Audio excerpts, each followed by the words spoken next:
This news update is brought to you by... Say hello to Carol. Carol talks for a living, from morning till night. So she relies on Flo's crystal clear home phone service brought to her through Flo's 100% fiber to the home network. It keeps her in the know, and because she bundles her mobile broadband and TV services, she enjoys huge savings, so she can enjoy much more for much less. So visit any Flo retail outlet, call 1-800-804-2994, or visit discoverflow.co to find out more. One-of-a-kind connection. This is how we flow. This is the Barbados Today evening news update for Thursday, June 30th. Thank you for joining us. I am Mary-Claire Williams. Lawyers for social activist David Commissiong is hailing his case against the government's plans to fingerprint nationals at the island's ports of entry as a tremendous service to the public. Madam Justice Pamela Beckles handed down the ruling in favor of Commissiong today, who challenged the Frundle Stewart's administration's immigration biometrics regulation of 2015.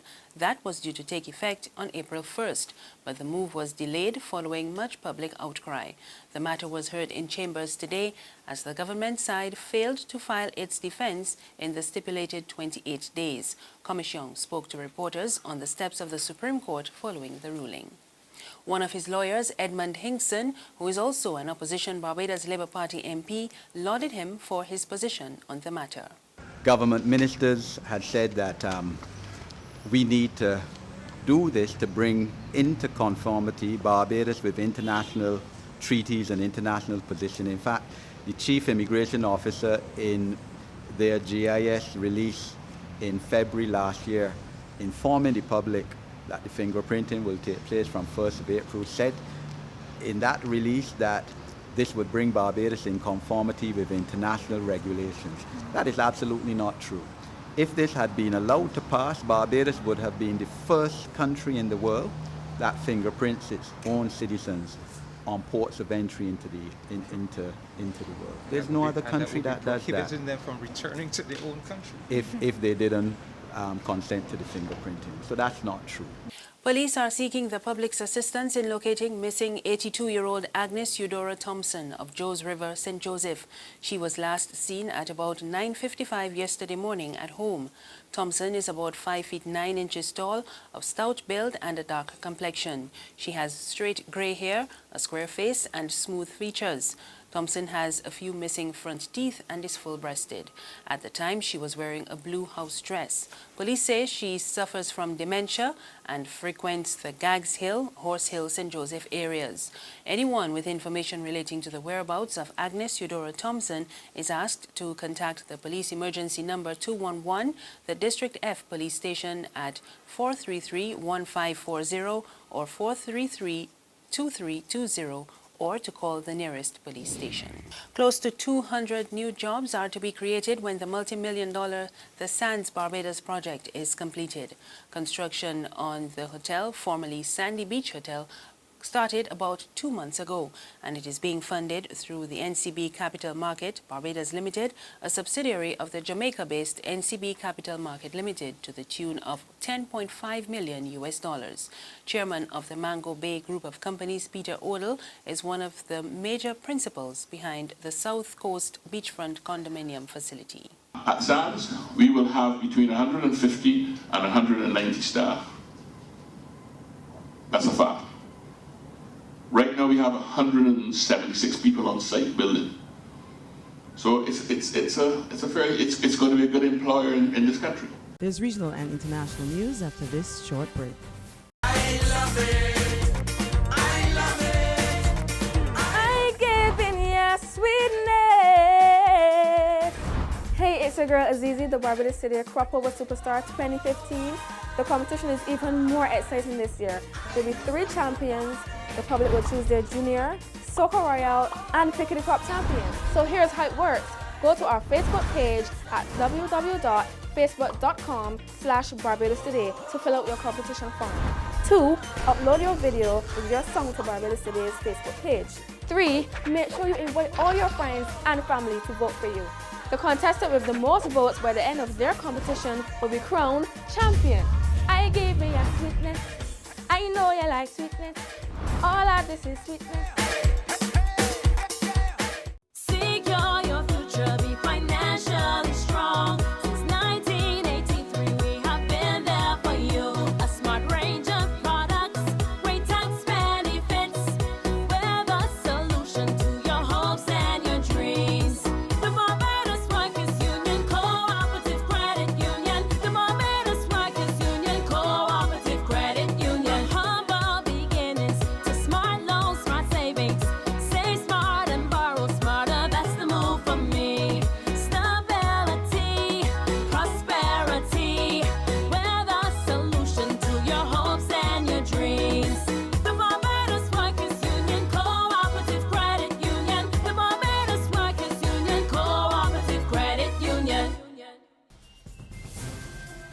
In news from the region, the Bankers Association of Trinidad and Tobago is warning that there could be implications for the Twin Island Republic if the government does not enact the U.S. Foreign Accounts Tax Compliance Act. The law was passed about 6 years ago, but Port of Spain is yet to recognize it. We get more in this report from TV6 News. Banks in Trinidad and Tobago have until September to begin reporting to U.S. authorities financial accounts held by U.S. taxpayers or accounts held by foreign entities in which U.S. taxpayers hold a substantial owner interest. This is required under the Foreign Account Tax Compliance Act, or FATCA, in the U.S. There's just one problem. The Parliament has not yet passed legislation to give effect to the FATCA here. The Bankers Association warns failure to do so would mean the U.S. won't play nice. They can impose their own withholding standards of 30% on any income flowing into Trinidad from the USA. That's 30%. And bear in mind, since they do not know who might be a U.S. resident, they would do it, and they could likely do it on all U.S. dollars coming into Trinidad and Tobago. But another top banker says U.S. banks will not go through the hassle and just end their local banking relationships. He says legislation is needed to allow local banks to provide U.S. authorities with the required information, or else they will have to seek the permission of individual customers. But if the individual customers do not approve, we are not going to go through the hassle of having to be withholding 30% on the flows coming into them. We will close the relationships. Mr. White says we literally cannot afford to miss the September deadline. Internationally, the UK's Justice Secretary Michael Gove says he decided to contest the Conservative Party leadership after determining that Boris Johnson was not capable of uniting the party or the country. Gove was set to back Johnson, who also campaigned for the UK to leave the European Union. But in a surprise announcement today, Johnson said that he was quitting the race. In the last 4 days, I had a chance to see up close and personal how Boris dealt with some of the decisions that we needed to make in order to take this country forward. And during that period, I had hoped that Boris would rise to the occasion, because inevitably, when you have a leadership election, people are tested, questions are asked of them, tests are set. As I say, Boris has formidable qualities, but I saw him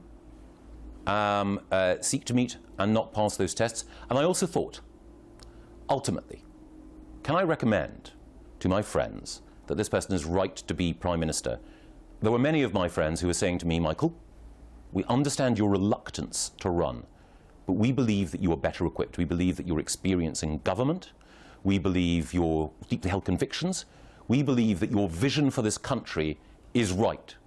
I reflected on those, reflected on what I'd seen in the course of the last week, and came reluctantly but firmly to the conclusion that I should stand and that Boris should stand aside. The Home Secretary Theresa May, who campaigned to remain, is a favourite to win the contest and succeed David Cameron as Prime Minister.